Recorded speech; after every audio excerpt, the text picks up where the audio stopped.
अस्सलाम वालेकुम।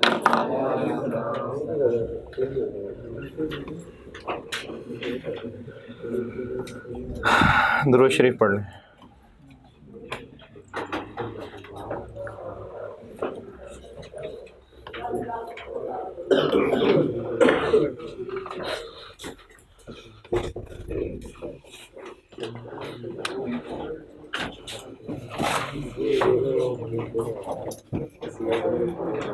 सवाल लिखें।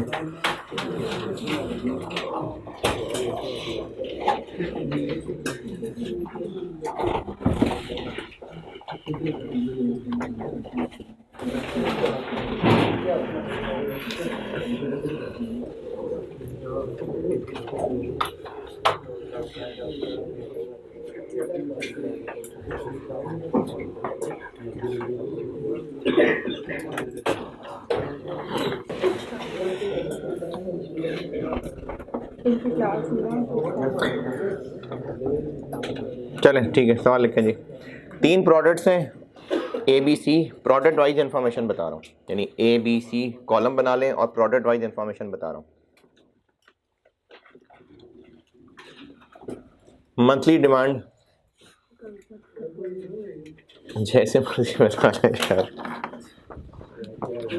ABC इंफॉर्मेशन बताता जाऊंगा, वो इनमें लिखते जाइएगा। मंथली डिमांड 3000 यूनिट्स, 2500 यूनिट्स और 3500 यूनिट्स। 3000, 2500 और 3500।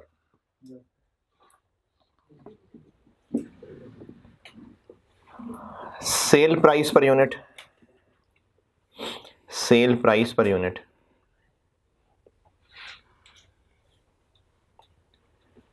100 रुपये, 120 और 90।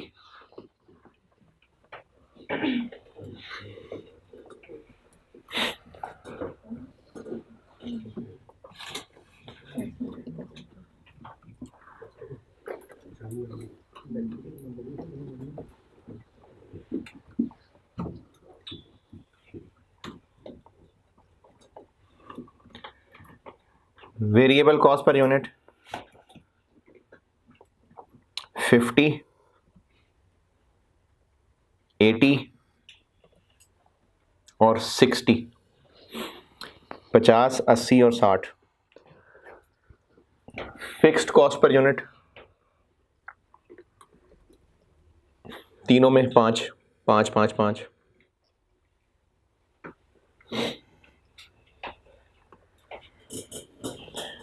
Labour hours per unit, labour hours per unit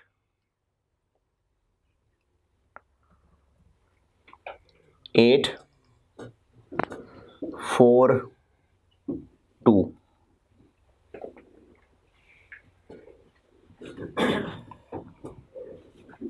चलें, अब ये कॉलम वाइज बात खत्म हो गई। अब उसके नीचे लिखें total labour hours available during the month. Total labour hours available during the month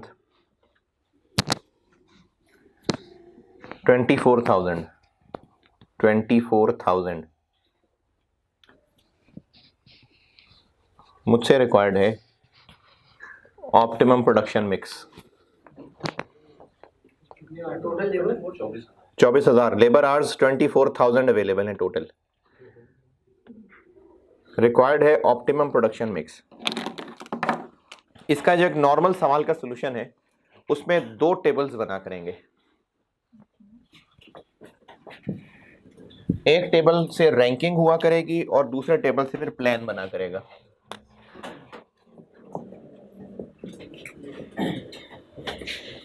sale price कितनी?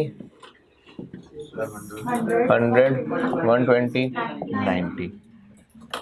वेरिएबल कॉस्ट 50, 80 और 60। फिक्स कॉस्ट भी लूं? नहीं, तो कंट्रीब्यूशन आ जाएगी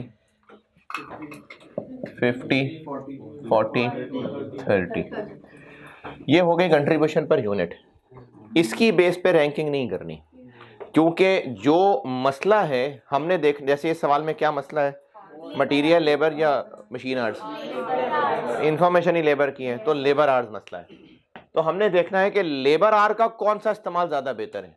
तो इसलिए लेबर आवर का इस्तेमाल जब देखना है तो 50, 40, 30 कंपेरेबल नहीं है। हमें कंपेरेबल बनाने के लिए कंट्रीब्यूशन पर यूनिट को कंट्रीब्यूशन पर आर करना पड़ेगा। इसके लिए आर चाहिए 8, 4, 2। तो कंट्रीब्यूशन पर आर बन गया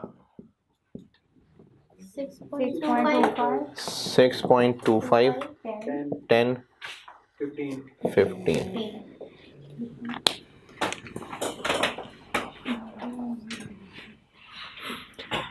ये अब कंपेरेबल है, यानी अगर 1 घंटा प्रोडक्ट ए बनाने में लगाएंगे तो इतना बचता है, मिलता है। 1 घंटा प्रोडक्ट बी बनाने में लगाएंगे तो इतना कमाते हैं। 1 घंटा प्रोडक्ट सी बनाने में लगाएंगे तो इतना कमाते हैं। जब पीछे रेलेवेंट कॉस्टिंग कर रहे थे तब भी हम कंट्रीब्यूशन पर आर ही ले रहे थे ना, कि 1 घंटा कितना कमा के दे रहा है। तो ये वही काम किया हमने। पहली पोजीशन किसने हासिल की है जी? दूसरा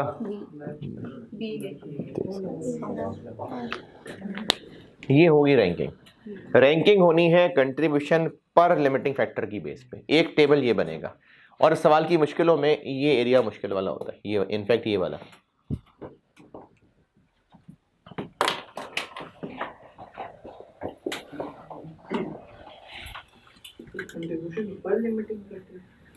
इस सवाल में लिमिटिंग फैक्टर क्या था? हाँ, तो कंट्रीब्यूशन पर आर। अगर लिमिटिंग फैक्टर मटेरियल होता तो फिर कंट्रीब्यूशन पर केजी।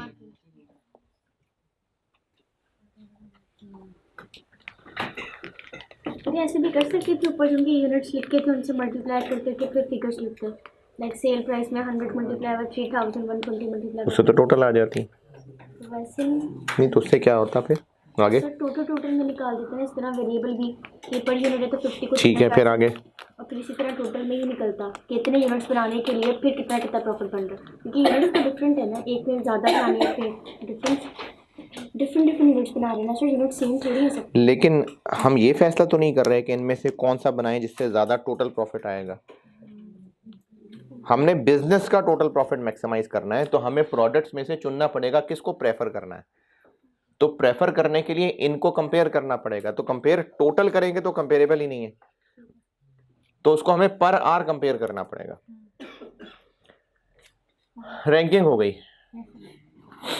अच्छा, इसको मैं लेबर आर को, वैसे तो सवाल से पता चल जाएगा कि लेबर आर का जिक्र है तो ही लिमिटिंग है, लेकिन वैसे ही कॉन्सेप्ट के लिए डिमांड अगर पूरी करते तो कितने घंटे चाहिए? ए के 24,000 तो ए के लिए ही चाहिए, 24 तो ए के लिए ही चाहिए, साथ बी के भी मिला लें, 10,000 बी के लिए चाहिए। कैसे देखें, 3,000 है ना ए की डिमांड, और एक के लिए 8 घंटे लगते हैं, तो ए की डिमांड पूरी करने के लिए 24,000 घंटे तो सीधे सीधे ए के लिए चाहिए। बी के लिए 10, 34 हो गए। सी के लिए कितने हो गए? 41।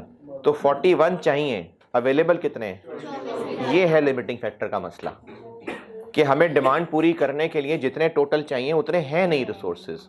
तो हमें फिर करना ये है कि हम इस 24,000 जो अवेलेबल हैं उनका बेस्ट यूज़ कर सकें। तो बेस्ट यूज़ क्या होगा कि जहां पर वो आर ज़्यादा कमा के देते हैं उनको हम इस्तेमाल वहां करेंगे। तो हम प्रेफर किसको करेंगे अब? सी को। तो ये जो ऑप्टिमम प्लान है इसका एक टेबल बनेगा, इसको ऑप्टिमम प्रोडक्शन प्लान भी कह सकते हैं, ऑप्टिमम प्रोडक्शन मिक्स भी कह सकते हैं। और जरूरी नहीं कि आपसे ये नाम लेके पूछा हो, आपसे हो सकता है रिक्वायरमेंट में पूछा होता कि बताएं हर प्रोडक्ट के कितने कितने यूनिट्स बनाएं ताकि प्रॉफिट मैक्सिमाइज हो जाए, तो भी उसका जवाब यही है, प्रोडक्ट का नाम, उसके यूनिट्स। और इस सवाल में चूंकि डायरेक्ट लेबर आवर्स का मसला है तो लेबर आवर्स, रिक्वायर्ड बैलेंस। ये एक 4 कॉलम का टेबल बनाया मैंने। ये टेबल स्टार्ट होगा जितने आवर्स अवेलेबल हैं। कितने आवर्स अवेलेबल हैं? ये 24,000 से मैंने टेबल स्टार्ट कर लिया। अब इससे अगली लाइन, पहले किसको बनाएं? सी। पहले बनाएंगे सी को। कितने बना लें? सी के 3500। 3500 बनाएंगे तो कितने आवर्स लग जाएंगे? 7,000। कितने बच जाएंगे बाकियों के लिए? 17। आगे बी बनाएंगे। 2500 यूनिट बी के हम 2500 यूनिट्स बना लेते हैं। 10,000 घंटे लग जाएंगे, बाकी रह जाएंगे 7,000। ए के अब सारे तो बना नहीं सकते वरना तो सवाल ही ना होता।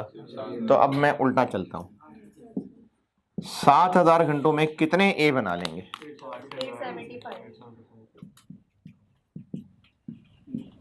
875। ये ऑप्टिमम प्रोडक्शन प्लान है। क्या जी? अच्छा, ये हो सकता है कि यहीं पर ख़त्म हो जाती बात। मुझे चूंकि पता था इसलिए मैंने बी पूरा ही लिख दिया। आप पहला वाला सिर्फ पूरा लिख दें, क्योंकि बिजनेस इतना भी फारिग नहीं होगा कि पहला भी ना बना सके। पहला पूरा लिख दें, बाकी लिखने से पहले चेक कर लें।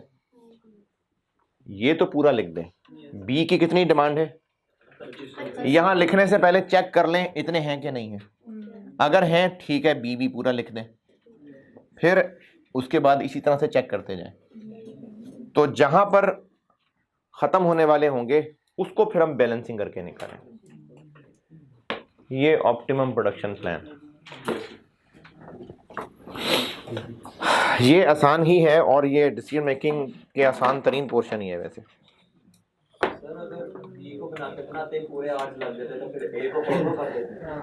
यानी बी पूरा या जितना भी बन जाता तो बस ए छोड़ देते।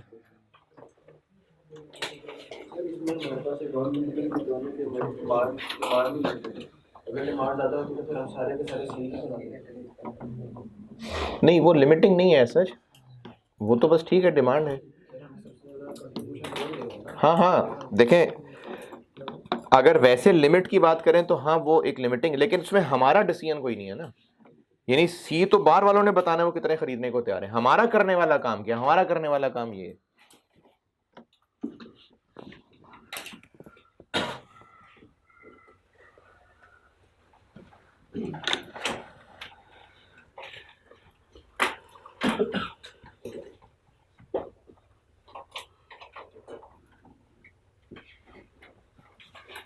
ये जो डिसीजन मेकिंग के 5 पॉइंट्स हैं, ये इनमें से कोई एक आता है एग्जाम में कि मिक्स भी हो जाते हैं?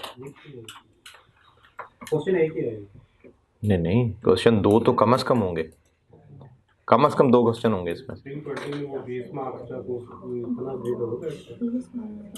बिल्कुल आ सकता है, लेकिन अब जो इन्होंने दिया है ना सैम्पल पेपर, वो 2 सेक्शन बना के दे दिए हैं। तो शायद उनका ऑब्जेक्टिव ये होगा कि हम छोटे छोटे सवाल पूछ के तादाद ज़्यादा कर लें। तो 20-20 का शायद ना आए, 15, 16, 18, 6-7 नंबर, यानी इस पेपर में क्वेश्चन ज़्यादा हो जाएंगे ताकि ज़्यादा सिलेबस टेस्ट हो जाए। वैसे पहले ज़्यादा ही होता था, ये पिछली कोई 3-4 अटैम्प्ट में उसने 5-5, 6-6 सवालों पे रुक गया, 20-20 नंबर के सवाल। पर ना पुराने सवाल देखेंगे ना 10 नंबर 12 नंबर ये होते थे, 8-8, 9-9, 10-10 सवाल आते थे पेपर में। है नहीं, मेरे टाइम में पेपर नहीं होता था ना मेरे टाइम में वैसी डिग्री थी।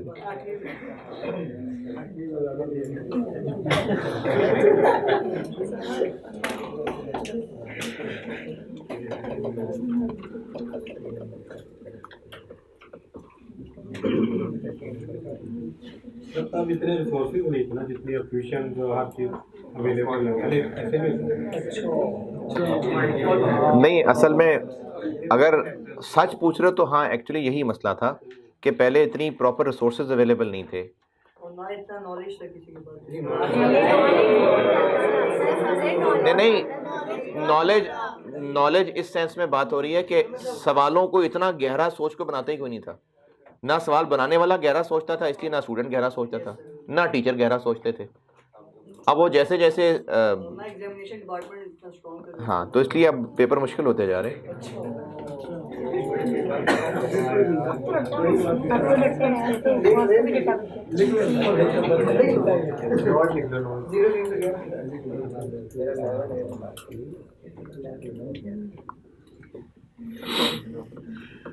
Spring 12 question number 5।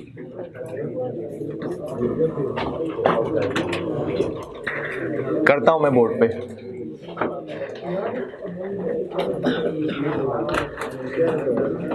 Spring 12 question number 5 पढ़ ले, मैं करता हूं बोर्ड पे।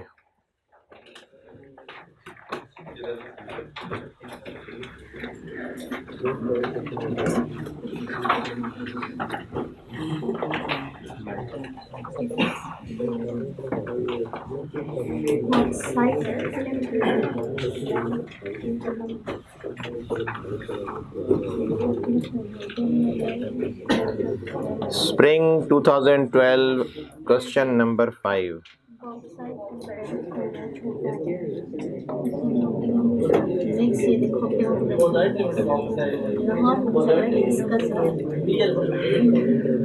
आदि BL, बस BL।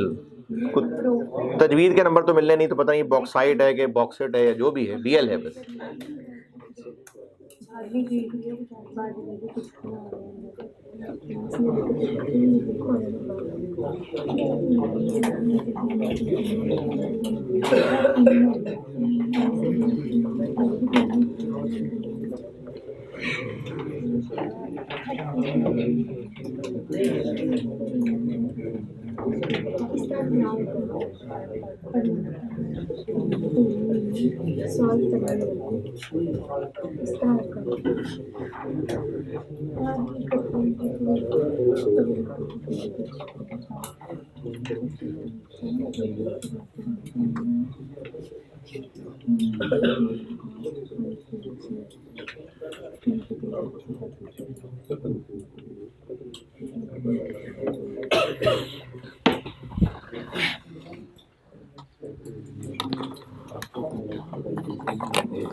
तीन प्रोडक्ट्स हैं, PH और O, और उन प्रोडक्ट्स की इंफॉर्मेशन आ गई।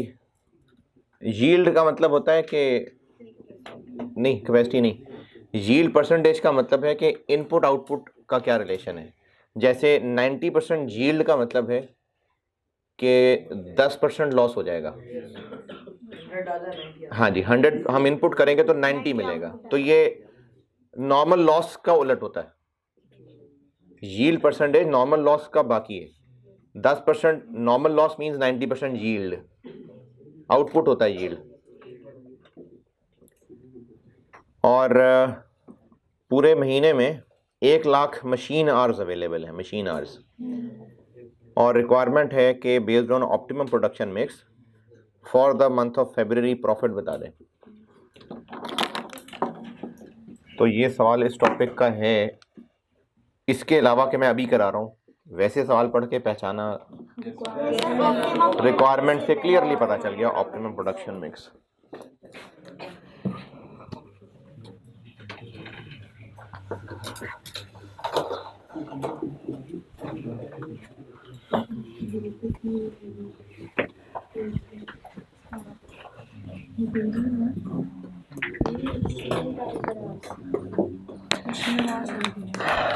Question number 5 spring bar, P H और ओ। सेल प्राइस कितनी? 2300, 15 और 2000।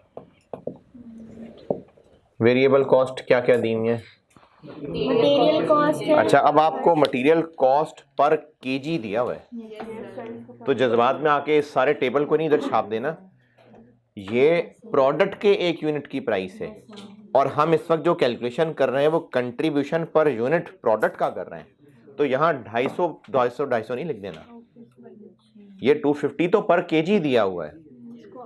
इसको मल्टीप्लाई करेंगे हम सर उसकी मशीन टाइम पर आज के साथ 4 के साथ होगा। 5वीं line, net weight per unit of finish product. देखिए मैं आपको फार्मूला, बल्कि इसको वर्किंग में ही कर देता हूँ, वर्किंग ही करता हूँ। पी के लिए 1 यूनिट कितने वजन का है, लेकिन इतने किलो मटेरियल डलेगा।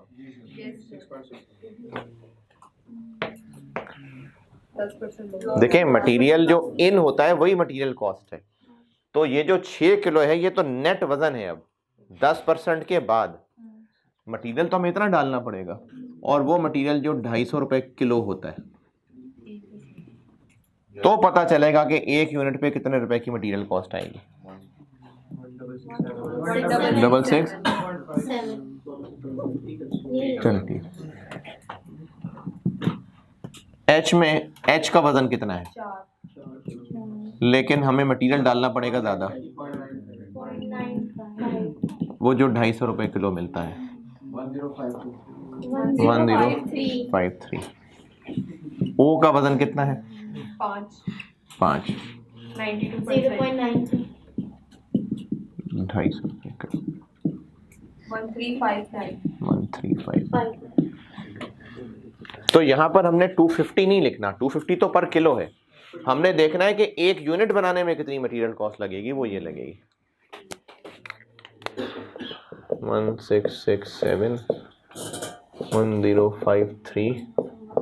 ये डेसिमल में लिखना चाहें तो बिल्कुल लिख सकते थे।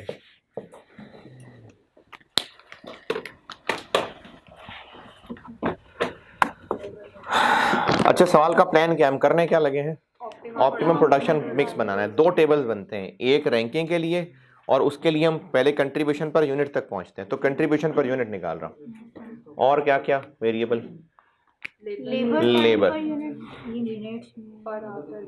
लेबर फिक्स नहीं है।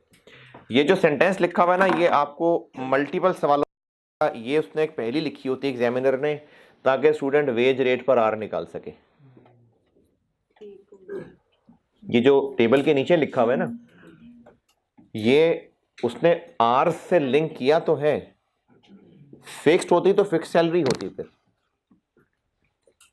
देखें, अगर बिजनेस एक बिल्कुल रूटीन में चल रहा है, रोज के बस 8 घंटे बस, और हफ्ते महीने के अंदर 25 दिन, तो जो वर्कर उन्होंने पर आवर बेसिस पे रखे होंगे तो उनकी हर महीने सेम कमाई ही हो रही होगी ना। तो उस सेम कमाई होने से वो फिक्स कॉस्ट तो नहीं बन जाएगी। जो वर्कर्स हैं, अगर हर महीने वो बराबर काम करते हैं और उनको बराबर काम का जो वेज रेट मिलता है, फिर टोटल पैसे उनको हर महीने बराबर मिलते हैं, तो इससे वो फिक्स कॉस्ट नहीं हो जाएगी। चूंकि इसमें लेबर वर्कर की वेजेस बताई और साथ आवर्स भी बता दिए, अगर ये कोई फिक्स्ड सैलरी होती तो फिर आवर्स बताने की ज़रूरत नहीं थी। तो ये सवालों में पहेलियां हुई हैं इस्तेमाल जिसमें वेज रेट पर आर निकालने के लिए डाटा दिया होता था कि एक बंदा ऑन एन एवरेज 200 घंटे काम करता है और 15,000 रुपये लेता है। तो ये इसलिए दिया हुआ है ताकि वेज रेट पर आर निकाल सके। ये अक्सर सवालों में होता है इस तरह। ये एग्जामिनर की एक प्रैक्टिस है कि वो वेज रेट सवाल में बताने की बजाय इस तरह की पहेली डाल लेता होता है। क्या नहीं ना, सवालों की नॉर्म्स बता रहा हूँ ना मैं आपको। ये हमने प्रैक्टिस की होती है ना, तो सवालों की नॉर्म्स हैं ये कि वेज रेट इस तरह बताया होता है। अगर ये कोई फिक्स सैलरी होती तो फिर वो आवर्स बीच में ना बता रहा होता। और अगर लेबर टाइम पर यूनिट हर एक का अलग अलग पता चल रहा है टेबल में तो यकीनन ये एक डायरेक्ट लेबर कॉस्ट है। तो इसलिए ये सिर्फ वेज रेट की एक पहेली बनाई हुई है। ये मल्टीपल सवालों में होती है। वो जो होमवर्क दिया स्प्रिंग 11 उसमें भी ऐसे ही है, उसमें भी वेज रेट नहीं बताया, वो वैसे ही निकालना पड़ेगा। तो ये मल्टीपल सवालों में इस तरह से वेज रेट बताने की बजाय वो इस तरह का सेंटेंस लिख देता है। तो वेज रेट कितना 75 पर आवर। ये बेशक हम ब्रैकेट में ही कर दें कि 75 इनटू हर एक के आवर्स तो बताए हुए हैं। और ये 75 कैसे निकाला, ये इधर मकड़ी से पूछ लेते हैं। 15,000 डिवाइडेड बाय 200। ये जो मकड़ी है ना, छोटी सी एक वर्किंग होती है जिसके आप पूरी वर्किंग ना करना चाह रहे हो तो बस टेबल के नीचे एक छोटी सी लाइन दिखा दें।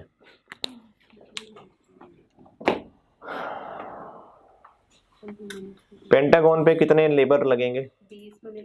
ये 20 मिनट हैं। तो आवर्स में कन्वर्ट करें। कैसे आवर्स बनते हैं?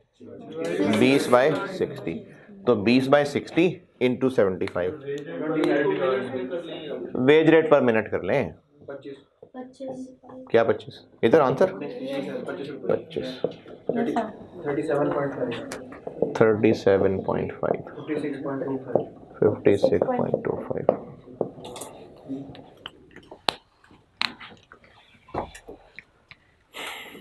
75 वेज रेट है, उसको आवर्स पर यूनिट से मल्टीप्लाई करते जाएं तो ये आंसर आता जाएगा। Variable overheads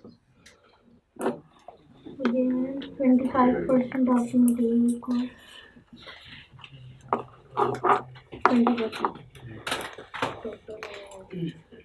20% of material cost variable overhead है। नहीं सर, ये टोटल। ये टोटल है, हमें तो सिर्फ वेरिएबल चाहिए तो उसमें से फिक्स्ड माइनस कर दें तो ये बन जाएंगे। ये एक अच्छी वर्किंग होती है सवाल में। यहाँ तक पहुँचे फिर करता हूँ। और ये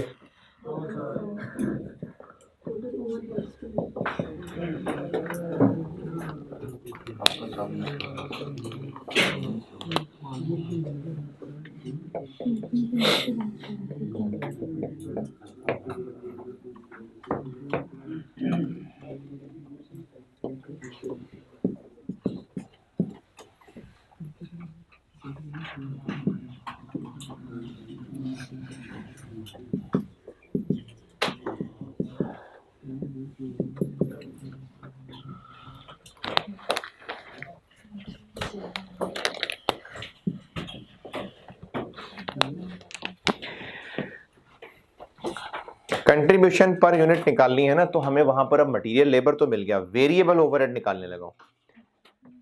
तो 20% ऑफ मटेरियल ये वेरिएबल ओवरहेड है, टोटल है।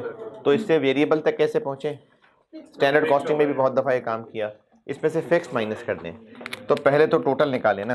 टोटल है मटेरियल कॉस्ट का 20%। तो इसका 20, इसका 20, इसका 20। 333 211 272। और इसमें से माइनस कर देते हैं फिक्स्ड ओवरहेड पर यूनिट। इसमें से पर मशीन आवर माइनस कर दो। देखें ये हम सारा काम क्या कर रहे हैं? पर यूनिट कर रहे हैं ना। तो हमें फिक्स्ड OAR पर यूनिट निकाल के इसमें से लेस करना है ताकि वेरिएबल OAR पर यूनिट बने। दोबारा, ये 333 211 ये क्या है? ये टोटल ओवरहेड पर यूनिट है। इसमें से वेरिएबल ढूंढना है तो फिक्स्ड माइनस करेंगे ना, तो फिक्स पर आर माइनस कर दो, fix per unit. Fixed OAR का डाटा सवाल में क्या है? 5 मिलियन बजटेड ओवरहेड्स हो गए divided by budgeted machine hours हो गए, तो इससे तो फिक्स्ड OAR पर आर निकला है। कैसे देखें, मैं करके बताता हूँ।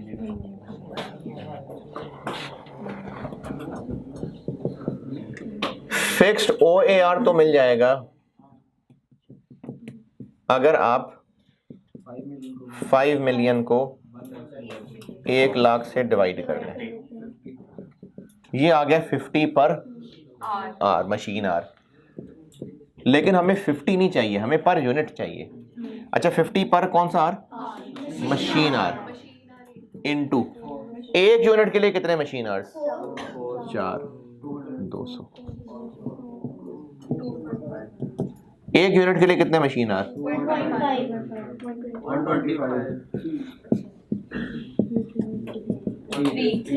150। ये निकले हैं fixed overhead per unit.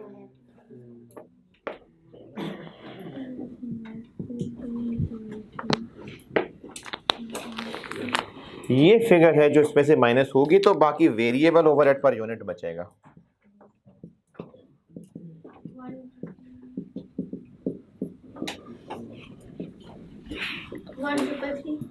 One double three 86 122 1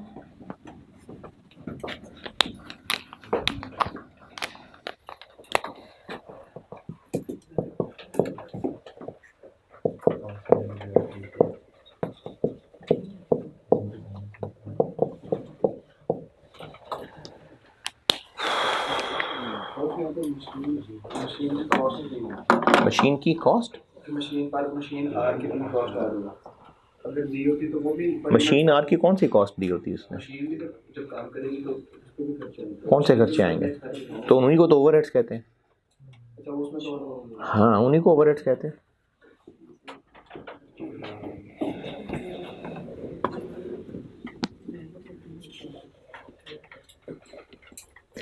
अच्छा, मैं याद दिला दूं, हम सेकंड टाइप ऑफ डिसीजन में आगे हुए हैं। वो रेलेवेंट कॉस्टिंग की जो चीजें देख रहे थे वो सब सेकंड टाइप ऑफ डिसीजन में आ गए हम।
कंट्रीब्यूशन पर यूनिट 465737.5 475 आ रहा है सर पहले वाले में नहीं सर पहले वाले में 475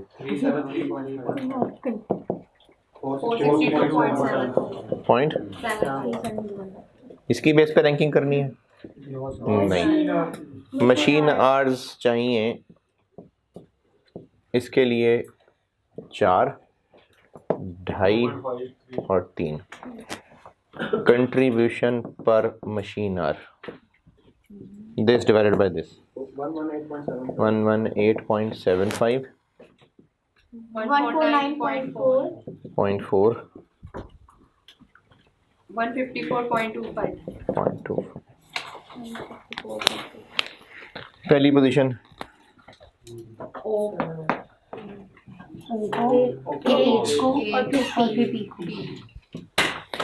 अच्छा, ये मुहिद इत्तफाक है, ये पहला वाला बेकार तरीन नहीं होता, ये इत्तफाक है जो ये आखिर में आ रहा है।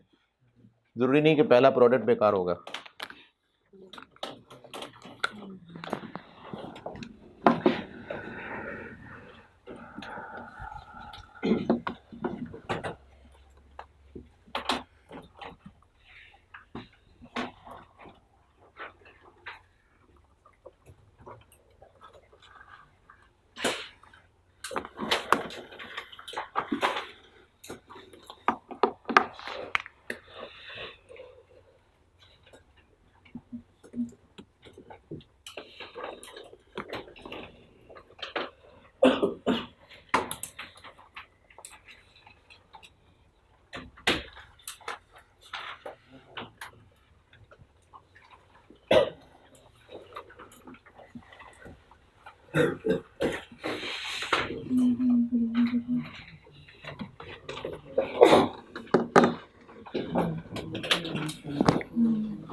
एक चीज़ पूछनी थी कि जब हमारे पास कंट्रीब्यूशन निकलता है उसको हम डिवाइड करते हैं ताकि वही कंट्रीब्यूशन पर एडजस्टिंग फैक्टर उसमें आ जाए। लिमिटिंग तो फैक्टर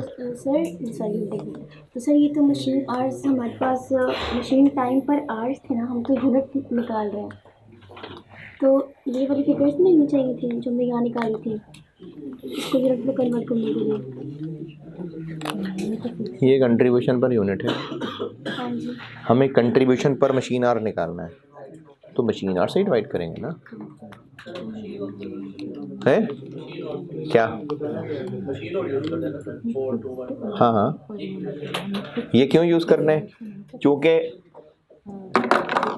अच्छा, इस सवाल में लिमिटिंग फैक्टर क्या है, कैसे पता? डाटा ही उसी का है कि 1 लाख अवेलेबल है बस। रिक्वायरमेंट से जस्ट ऊपर last sentence, 1 lakh machine hours are estimated to be available.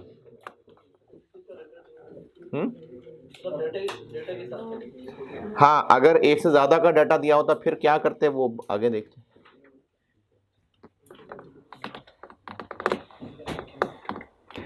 Material, labour, machine hours, इन 3 में से डाटा ही मशीन आवर्स का है कि इतने अवेलेबल हैं बस, तो मशीन आवर लिमिटिंग है।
रैंकिंग हो गई। अब अगला काम ऑप्टिमम प्लान बता दूं।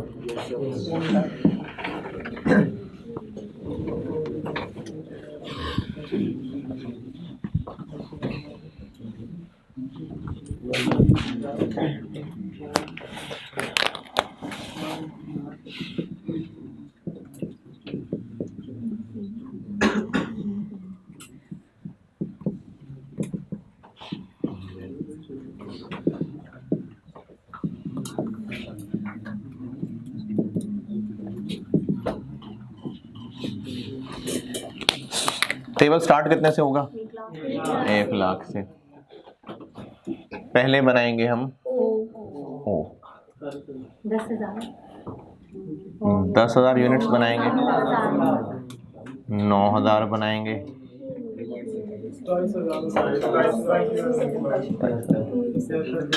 बाकी रह जाएंगे 73। फिर बनाएंगे एच। चेक कर लें बन जाएंगे कितने? बाकी रह जाएंगे 23। पी पूरे बन जाएंगे? नहीं, हरगिज नहीं। तो 23,000 घंटों में कितने पी बन जाएंगे? 23,000 डिवाइडेड बाय 4, 57। ये ऑप्टिमम प्लान है।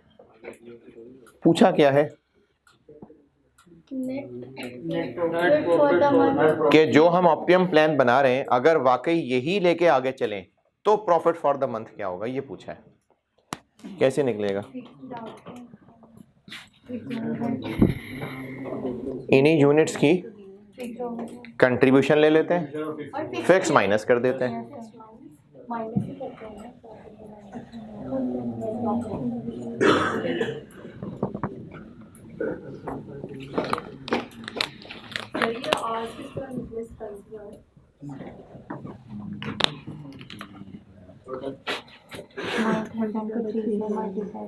डिमांड कितनी है?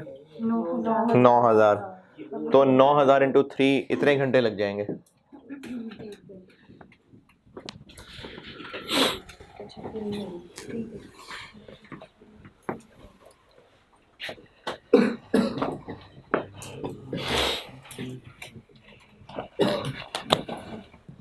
Profit for the month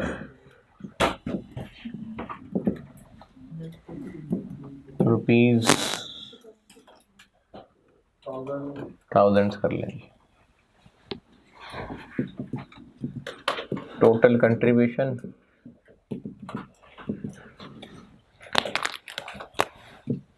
P की कितनी? 475 इंटू 9,000।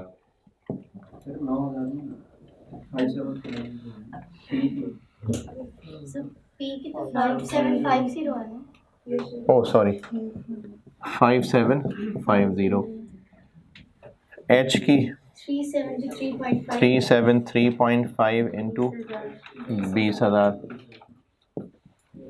ओ की 462.75 इंटू 9,000। और ये अमाउंट्स आ जाएंगी। प्रॉफिट निकालना है, फिक्स ओवरहेड माइनस कर दें। फिक्स्ड ओवरहेड्स कितने हैं? 5 मिलियन। तो ये प्रॉफिट फॉर द मंथ आ जाएगा। लेकिन ये अयाशियाँ होती थी पहले।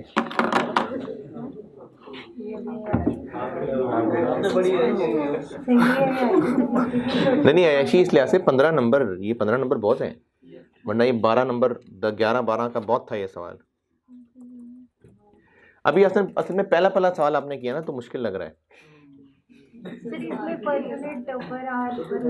ये तो बेटे पूरे कॉस्ट में चल रहा है, ये तो पूरे कॉस्ट में ये इसका ध्यान रखना है कि पर यूनिट है कि पर आर है कि आर पर यूनिट है कि केजी पर यूनिट है कि केजी पर किलो है कि किलो पर लीटर है।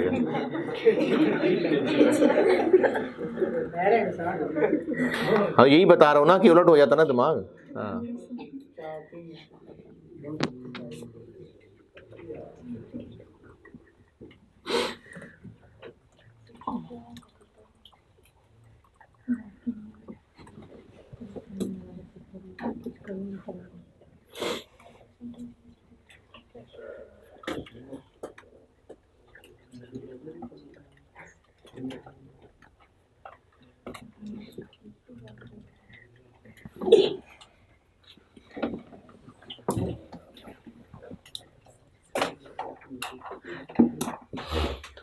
सर ये इसकी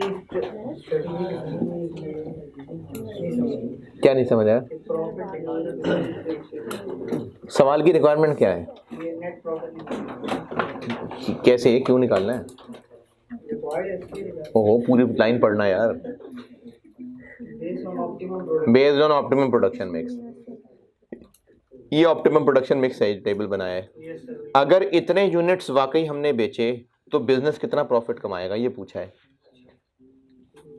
तो प्रॉफिट निकालने के लिए सेल्स माइनस सारे खर्चे, तो सेल्स माइनस वेरिएबल तो हम ऑलरेडी कंट्रीब्यूशन कह चुके हैं, तो इसी को यूज़ कर लेते हैं। ये पर यूनिट है इनटू ये वाले यूनिट्स, ये हमारा ऑप्टिमम मिक्स है। हम इतने यूनिट्स बेच के इतनी कंट्रीब्यूशन कमाएंगे, और वेरिएबल तो उसमें हमने ऑलरेडी कर लिया था ना, वरना नहीं करना तो हम सेल्स वेरिएबल कॉस्ट लिख लेते हैं अलग अलग, वो आ जाएगी कंट्रीब्यूशन। हमें प्रॉफिट पूछा है, तो for the month of February 5 million होनी है फिक्स कॉस्ट, वो माइनस कर प्रॉफिट निकलेगा।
हाँ भाई, नोटेड।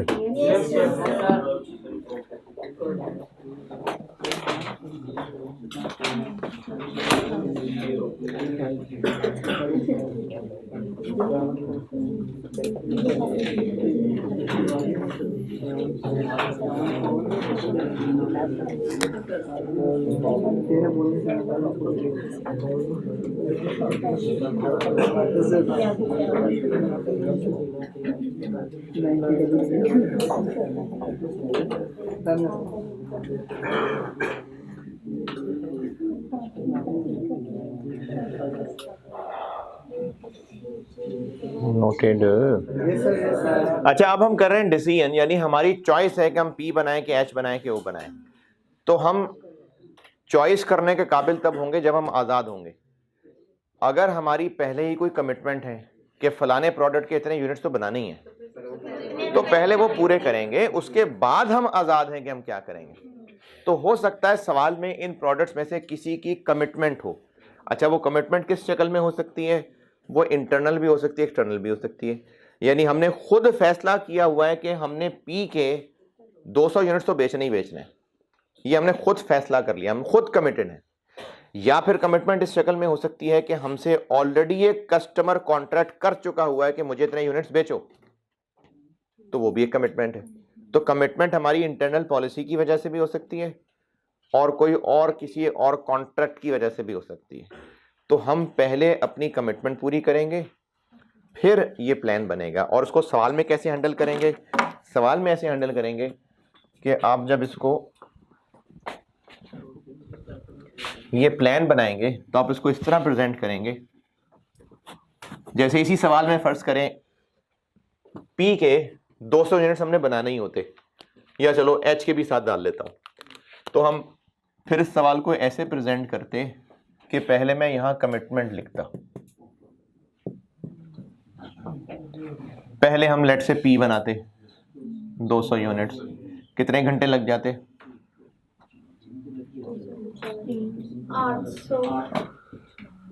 800। और लेट से H की भी कोई कमिटमेंट होती 500 यूनिट्स की, 1250। कितने घंटे खा जाते ये? 2050। तो बाकी रह जाते 97950। 97950। अब ये फिर नॉर्मल सवाल चलता, अब हम कहते हैं एज पर रैंकिंग। अब आगे ये वो फिर O, H और P बनता।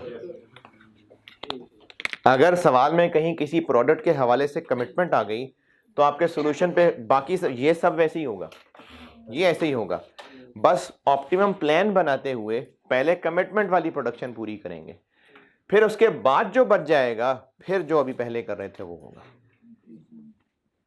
अब ये बात लिख लें अपने अल्फाज में कि अगर किसी प्रोडक्ट की कोई कमिटमेंट है प्रोडक्शन की, तो पहले हम ऑप्टिमम प्लान में पहले वो कमिटमेंट पूरी करेंगे, उसके बाद जो बचेगा फिर वो एज पर रैंकिंग बनेगा।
अभी क्या करते हैं, अगर किसी प्रोडक्ट की प्रोडक्शन की कमिटमेंट है तो पहले वो कमिटमेंट पूरी करेंगे, उसके बाद फिर जैसे रैंकिंग के मुताबिक करते थे वैसे, यानी आप ये जो सामने किया है ना ये वैसे ही रहेगा जैसे पहले किया है।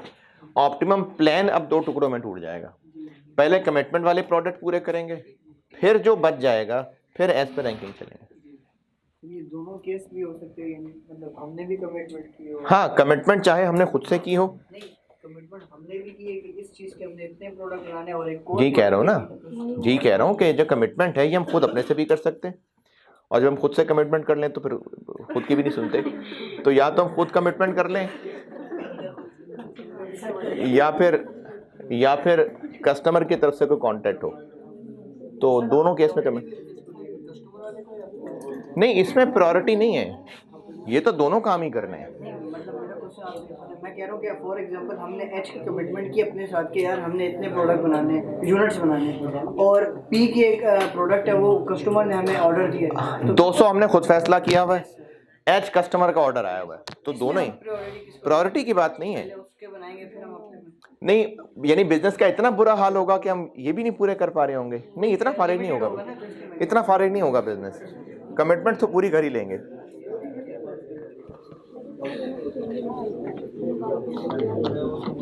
ऑटम 16 क्वेश्चन नंबर 6 आप अभी कर रहे हैं।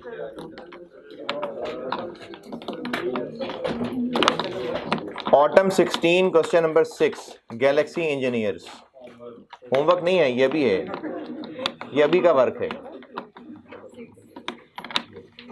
ये इससे आसान है, आप कर लेंगे अभी, ऐसे ऐसे हो जाएगा ऐसे।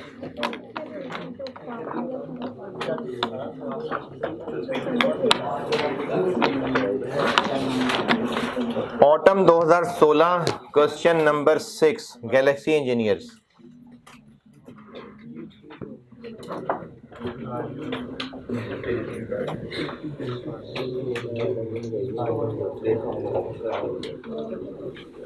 चूंकि एक प्रोडक्ट का मेक और बाय मिक्स है तो वो भी मेरे कहने पे आप प्रोडक्ट सी की सेल प्राइस 3000 ले लीजिएगा, उसके मुताबिक सवाल कर दें।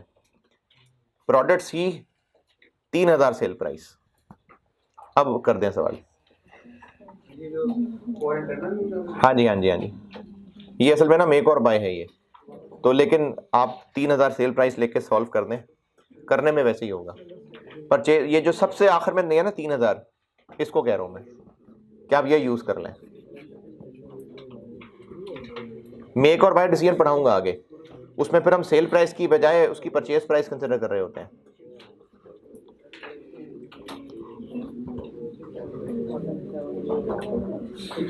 जी आपने खुद करना है, अभी करना है।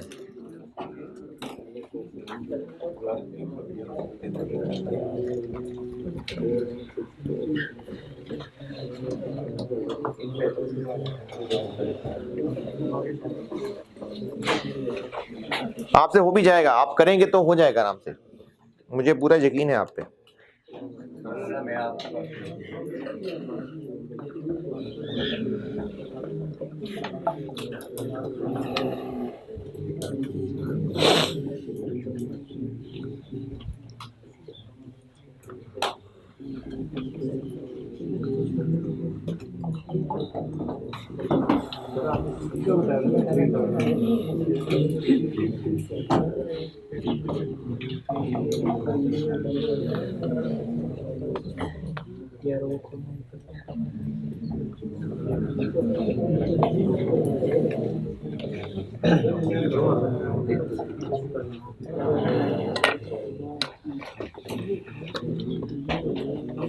अभी पिछली क्लास में 2 पेजेस बंटे थे कि एक बंटा था?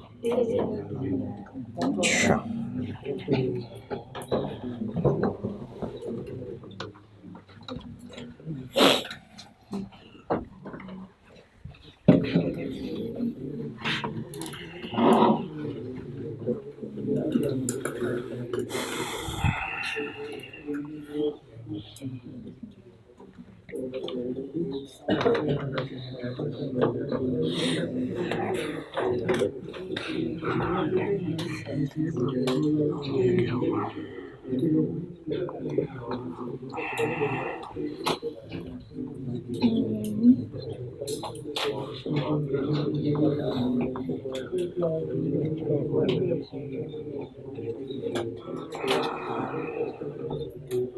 इन क्वेश्चंस में भी हमने डेटा से अंदाजा लगाना है कि ये इस टाइप का इस चैप्टर का है।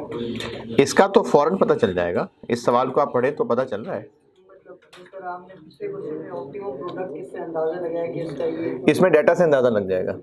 जैसे पहला पैराग्राफ में लिखा हुआ है, one of the raw material XP1 XPI is in short supply and only 80,000 kilo R available. Multiple products हैं, कोई ना कोई चीज़ लिमिटेड है, और आप रिक्वायरमेंट पढ़ें तो इससे भी पता चल रहा है कि बताएं कौन कौन से प्रोडक्ट के कितने कितने यूनिट्स बनाएं ताकि प्रॉफिट मैक्सिमाइज हो जाए। तो इसलिए सवाल की रिक्वायरमेंट, वर्डिंग, डाटा से आइडिया हो जाया करेगा।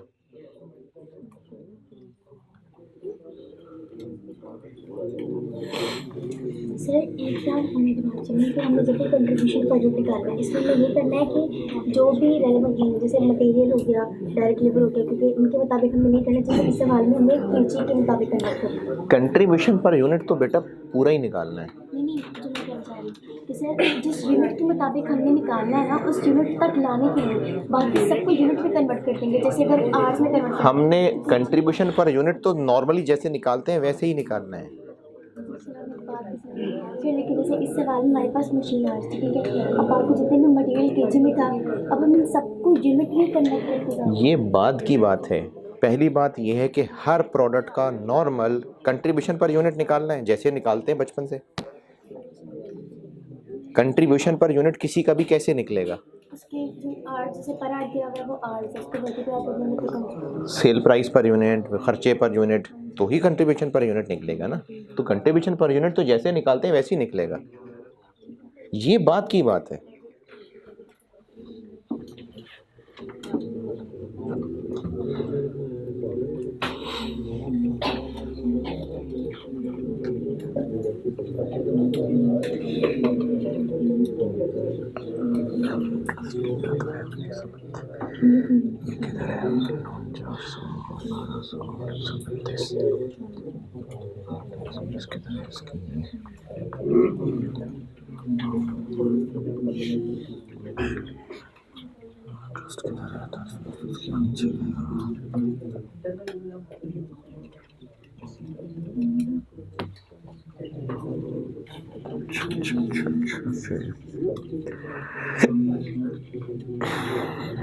ओके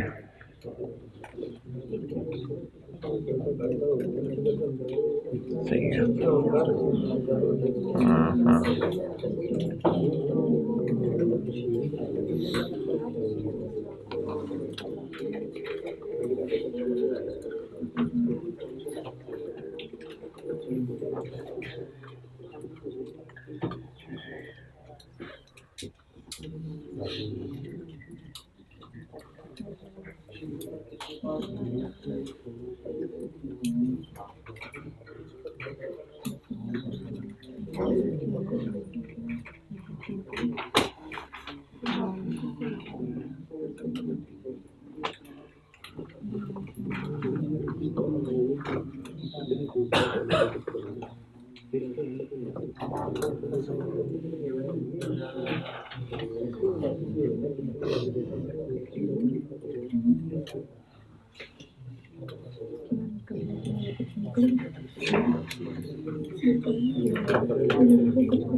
कोशिश तो कर रही है यार, अल्हम्दुलिल्लाह की ज़ात है कि अपनी मेहनत पूरी हो गई है। टेंशन में तो सारे मेरा कॉस्ट्यूम की थोड़ी थोड़ी नहीं चाहती ग्राउंड तक करने पड़ते मुझे ना। कोई मुश्किल परेशानी? दीदी पर कॉस्ट यस हमारा 400 कॉस्ट का क्योंकि वो ना मुझे समझ आ रहा है।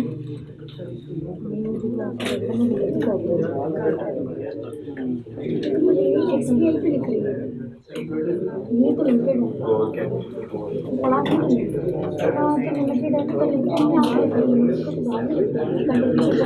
और लड़की पहले कंट्रीब्यूशन तो पूरा ही निकालना है।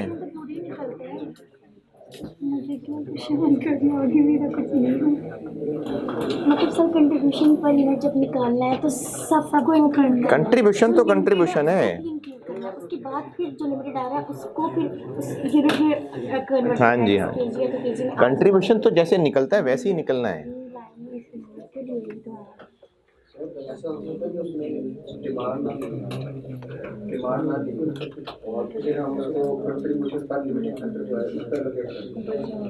एलोकेट कर लें। डिमांड होगी तो ऑप्टिमम प्लान बनेगा ना, डिमांड के बगैर कैसे बनेगा?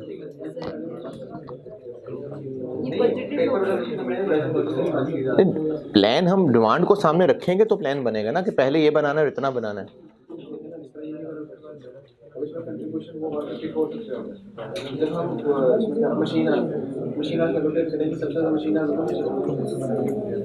कितने बनाएंगे यूनिट्स इसके? कितने मशीन आपकी तरह एलोकेट हुए उनको डिवाइड कैसे? इन तीनों को ऐड करो। ऐड क्यों करना? किसको ऐड करना है? उससे क्या होगा? टोटल किस चीज़ का? किसको एलोकेट करना? किसको करना है? यानी 1 लाख को किस वजह से?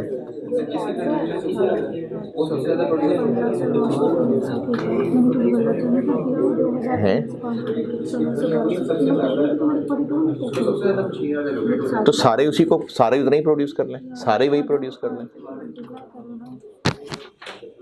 आप क्या पूछ रही थी?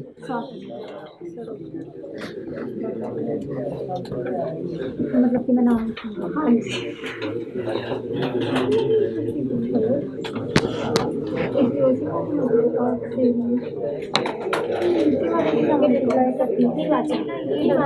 मुझे समझ आ रही है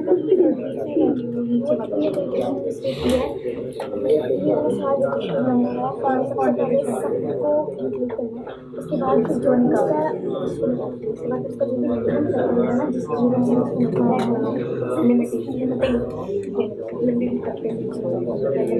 सिर्फ वो वाला कंट्रीब्यूशन करने निकालने के बाद बात करेंगे तो फिर वो कंट्रीब्यूशन पर अरेंज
सही है, चलो शाबाश।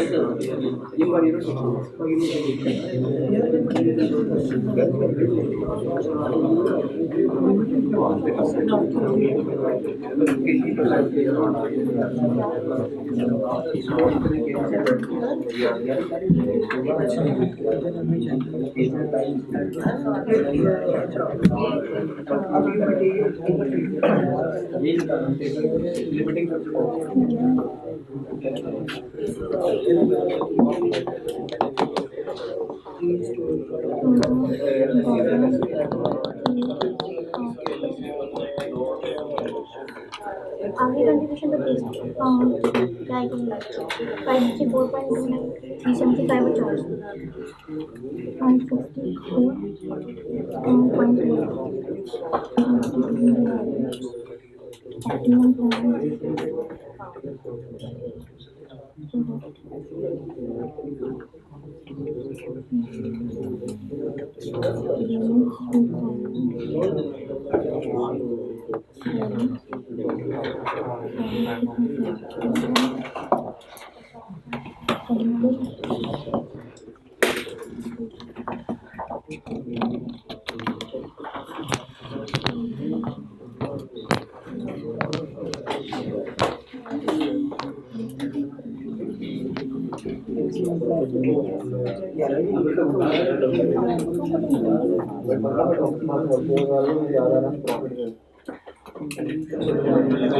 हाँ जी, इतनी देर में हो जाना चाहिए।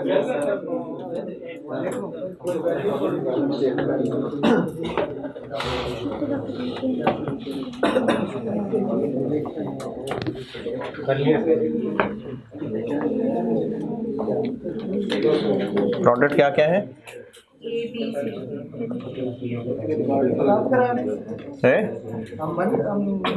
नहीं करें ABC है। Contribution per unit 7900। इसमें जिसको एतराज परेशानी है तो बताएं। इसमें एक स्टूडेंट नॉर्मली गलती ये करता है कि ये जो सवाल में टेबल में पर यूनिट लिखा हुआ है तो वो समझता है ये रुपीस पर यूनिट है। क्वेश्चन में जो टेबल में पर यूनिट है वो उसको रुपीस पर यूनिट समझ लेगा, नहीं रुपीस पर यूनिट नहीं है। ये हर चीज पर यूनिट बताई हुई है, कोई रुपए में बताइए कोई केजी में बताइए। जैसे मटेरियल XPI के साथ जो लिखा है ना 12.2, ये केजी पर यूनिट है, यानी 14 kilo per unit, 12 kilo per unit, 2 kilo per unit. इसी तरह अदर मटेरियल है, इसी तरह लेबर आर में बताया हुआ है 20 hours per unit, 15 hours per unit, 5 hours per unit, और साथ इनके रेट भी बताए हुए हैं ताकि आप मल्टीप्लाई कर सकें। जो कंट्रीब्यूशन निकालना है ना, ये जैसे नॉर्मल एक प्रोडक्ट का कंट्रीब्यूशन पर यूनिट निकलता है वैसे निकलेगा, सेल प्राइस पर यूनिट और सारे वेरिएबल खर्चे पर यूनिट।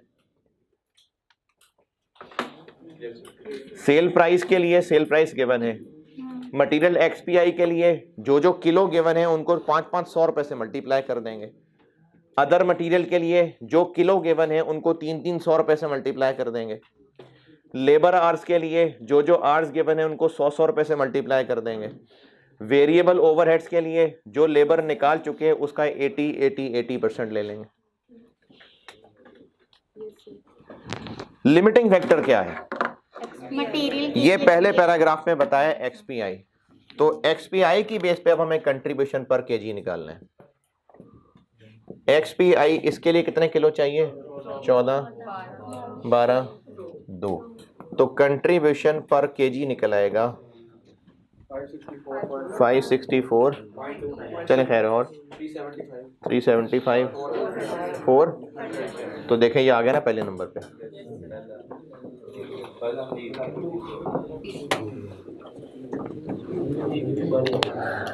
हाँ जी, इस रैंकिंग में एतराज। प्लान बस थोड़ा डिफरेंट फॉर्मेट से बनाया हुआ है, बल्कि फॉर्मेट भी कोई खास नहीं बनाया, तो वो मैं आपको बना के दिखा देता हूँ। कितने से स्टार्ट करें? इस पहले हम लोग अपनी कमिटमेंट पूरी करेंगे। 800 है वो बी के। पहले बनाएंगे बी के 800 यूनिट्स। कितने किलो खा जाएगा? 96। बाकी रह जाएगा 704000। फिर हम रैंकिंग के मुताबिक आएंगे पहले और अब हम ए बनाएंगे। ए की डिमांड कितनी? 4500 और किलो लग जाएंगे 63,000, बाकी रह जाएंगे 7400।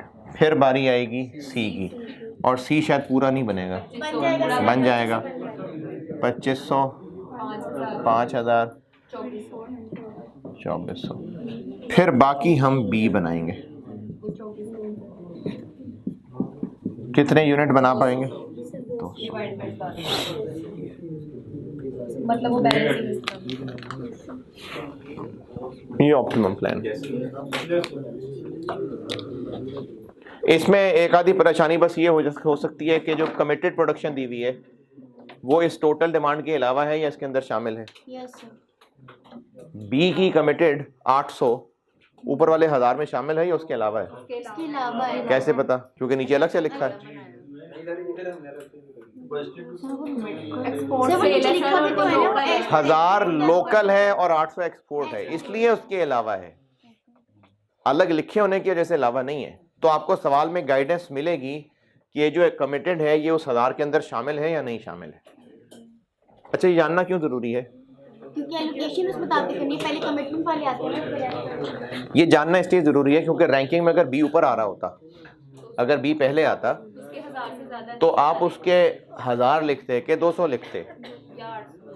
अगर 1000 में 800 शामिल हैं तो फिर आप यहाँ पर 200 लिखते। अगर बी रैंकिंग में ऊपर आ रहा होता तो फिर पहले बी को लिखते ना। तो ये जानना जरूरी था कि 800 1000 में शामिल है या नहीं शामिल है। तो कैसे पता नहीं शामिल है? लोकल और एक्सपोर्ट की वजह से। तो बहुत मुश्किल काम तो नहीं अगर शामिल होते है।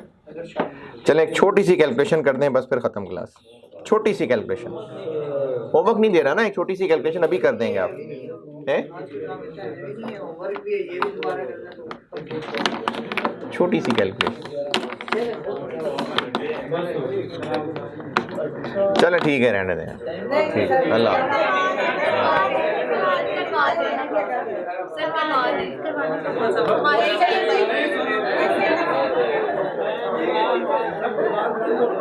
नहीं, अब ये ऑन होने में टाइम लग जाएगा। कैमरा बंद हो गया। नहीं बंद हुआ, चल रहा है। चले चले एक सवाल लिखें, एक सवाल, छोटा सा सवाल।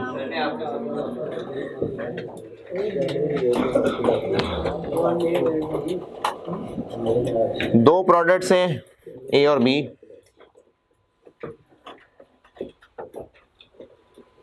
डिमांड ए की 3000 यूनिट्स है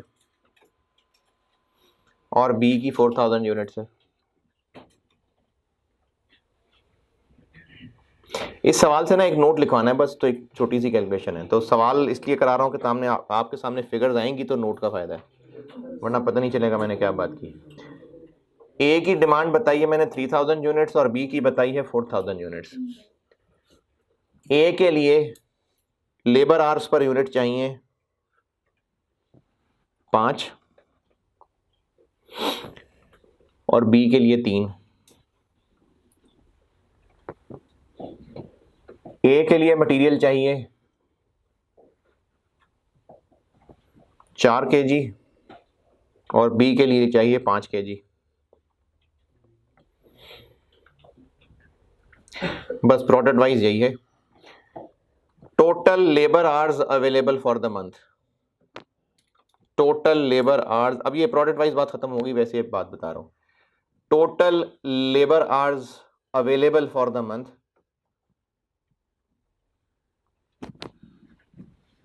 26,000 है,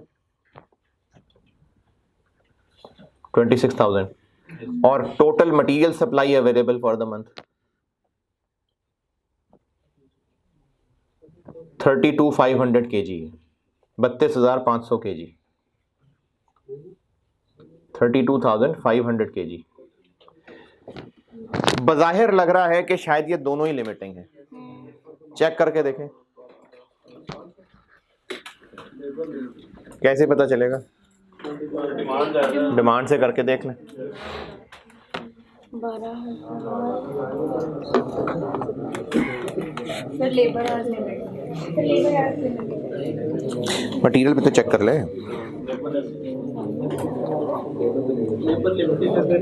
और मटेरियल भी तो चेक करें ना। 32,000 चाहिए, 5,000 5 से ज़्यादा। तो इसका मेरा बताने का मकसद ये था कि अभी जो दो सवाल किए इनमें आपको उसने बस सिर्फ इतना बताया, एक ही फैक्टर के बारे में बताया होता था। हो सकता है कि धोखे के तौर पे एक दो और बता दिए हो, जैसे मैंने इस सवाल में बताए, तो फिर धोखा नहीं खाना, चेक कर लेना। कैसे पता चलेगा कौन सा लिमिटिंग है? डिमांड से मल्टीप्लाई करके देख लेंगे। जिसकी जरूरत पूरी नहीं हो रही होगी वो लिमिटिंग होगा। इस सवाल से जो कंक्लूजन बता रहा हूं आपको वो ये है कि अगर आपको सवाल में एक से ज्यादा बज़ाहिर लिमिटेड चीजें दे दी हैं, लिमिटेड फैक्टर, तो आप उनमें से चेक कर लें कि असली वाला लिमिटिंग फैक्टर कौन सा है। कैसे चेक करेंगे? टोटल डिमांड की रिक्वायरमेंट से कंपेयर कर लेंगे। चलें ठीक है, अल्लाह हाफिज।